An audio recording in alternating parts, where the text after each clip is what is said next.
Halo semuanya, dan selamat datang di sesi bedah materi kita kali ini. Langsung aja nih, hari ini kita bakal ngupas tuntas sesuatu yang benar-benar luar biasa.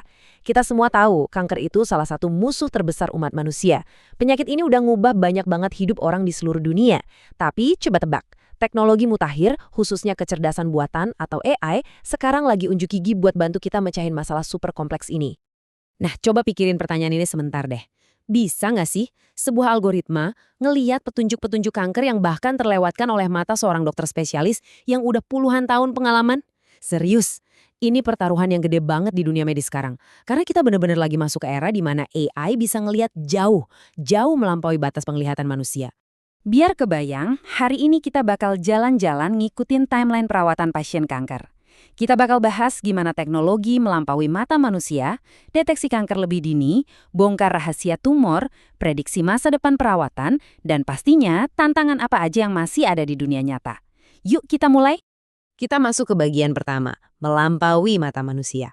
Gimana sih cara kita ngeliat tumor selama ini? Gini, kalau pakai cara lama atau tradisional, dokter radiologi itu ibaratnya ngukur tumor pakai penggaris virtual. Mereka ngandelin kriteria ukuran kasar yang namanya RECIST. Lumayan ngebantu sih, tapi ya terbatas. Nah, kalau pendekatan AI, beda cerita. AI ini bertindak kayak detektif mikroskopis. Dia narik data sampai ke tingkat piksel terkecil, ngebedah pola-pola kompleks yang mustahil dilihat mata telanjang. Bener-bener beda level. Terus apa ngaruhnya buat pasien? Kalau kita lihat perjalanan perawatan kanker paru-paru, mulai dari screening awal, diagnosis, sampai ke prognosis, algoritma pinter ini tuh udah mulai nyelip dan kerja keras di setiap titik krusial perjalanan tersebut. Poin paling penting di sini adalah konsep revolusioner yang namanya radiomix. Jargonnya emang kedengaran berat ya, tapi intinya simple. Radiomix itu mubah gambar scan medis jadi tambang data. Detail-detail kayak bentuk, tekstur, atau intensitas yang sama sekali nggak kelihatan sama mata kita disulap jadi angka-angka matematis.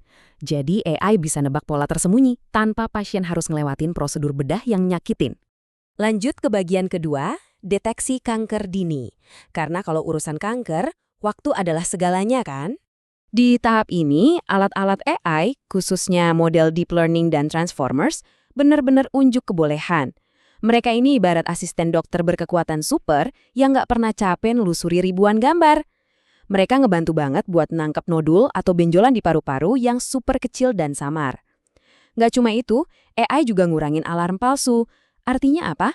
Lebih sedikit pasien yang harus ngerasain stres gara-gara biopsi yang sebenarnya nggak perlu. Dan ini dia goals utamanya, ngebedain mana benjolan yang jinak dan mana yang ganas, tanpa harus dibiopsi. AI nggak cuma nyari benjolan doang, algoritma yang udah dilatih pakai jutaan data ini bisa ngelompokin tumor dengan akurasi yang bikin geleng-geleng kepala. Bayangin aja berapa banyak pasien yang bisa selamat dari rasa takut dan sakitnya tes invasif berkat teknologi ini. Masuk ke bagian ketiga, mengurai rahasia tumor. Waktunya kita bahas onkologi presisi yang lebih dalam lagi. Coba bayangin AI lagi kerja secara real time. Proses metain batas tumor otak yang dulunya harus dilakuin dokter secara manual dan makan waktu berjam-jam, sekarang bisa diotomatisasi sama jaringan saraf tiruan AI. Dia dengan presisi tinggi langsung nandain, oke, batas kankernya persis di sini. Kenapa pemetaan yang menyeluruh ini penting banget? Soalnya tumor itu nggak cuma daging tumbuh biasa, melainkan ibarat mosaik yang rumit dan beda-beda di tiap sisinya. Kalau dokter cuma ambil sampel pakai jarum biopsi, bisa aja jarumnya meleset dari bagian tumor yang paling ganas. Tapi tunggu dulu, AI bisa nganalisis seluruh bagian tumor secara utuh dari luar dan nebak profil genetiknya. Keren banget kan? Dari situlah lahir bidang super canggih yang namanya radiogenomics. Singkatnya, kita pakai AI buat ngegabungin hasil CT scan sama data klinis buat nebak mutasi gen tertentu di tumor tersebut. Jadi dokter bisa langsung tahu, pasien ini bakal membaik nggak ya kalau dikasih obat khusus atau imunoterapi? Bener-bener kayak ngebaca DNA cuma dari gambar. Bagian keempat, memprediksi masa depan. Iya, nasib perawatan ternyata beneran bisa diprediksi. Tapi di tahap ini sering ada kejadian yang nipu banget namanya pseudoprogresi. Jadi gini, di hasil scan tumornya tiba-tiba kelihatan makin gede. Kalau pakai cara ukur penggaris zaman dulu, dokter pasti mikir, wah perawatannya gagal nih. Padahal nyatanya imunoterapinya lagi kerja keras nyerang si kanker yang bikin kankernya meradang dan kelihatan bengkak. Kanker tuh emang pinter banget nipu. Di satu sisi ada pseudoprogresi tadi, tumor kelihatan membesar padahal lagi sekarat. Di sisi lain, ada pseudorespons. Tumornya kelihatan menyusut, padahal aslinya dia makin ganas nyebar kemana-mana. Makanya kita butuh AI dengan model pencitraan canggih buat nebas ilusi visual ini, biar kita tahu persis apa yang sebenarnya lagi terjadi di dalam tubuh. Dengan semua kemampuan tadi, AI ini udah kayak bola kristal aja. Dia bisa ngeramal angka harapan hidup atau nebak kapan pasien bisa bebas dari progres kankernya. AI nggak cuma ngebantu nentuin dosis radiasi yang paling pas, tapi juga bisa ngitung kira-kira berapa lama pasien harus nginep di rumah sakit abis operasi. Perawatan jadi bener-bener personal dan didesain khusus cuma buat kamu. Terakhir, bagian kelima, hambatan dunia nyata. Kalau udah secanggih ini, kenapa belum dipakai di semua rumah sakit? Realitanya nggak semulus teori, teman-teman. Ada beberapa PR besar di sini. Pertama, algoritma AI ini sering banget kelakuan kayak kotak hitam. Pintar, tapi kita nggak tahu jalan pikirannya. Terus, kualitas gambar scan di tiap rumah sakit itu beda-beda.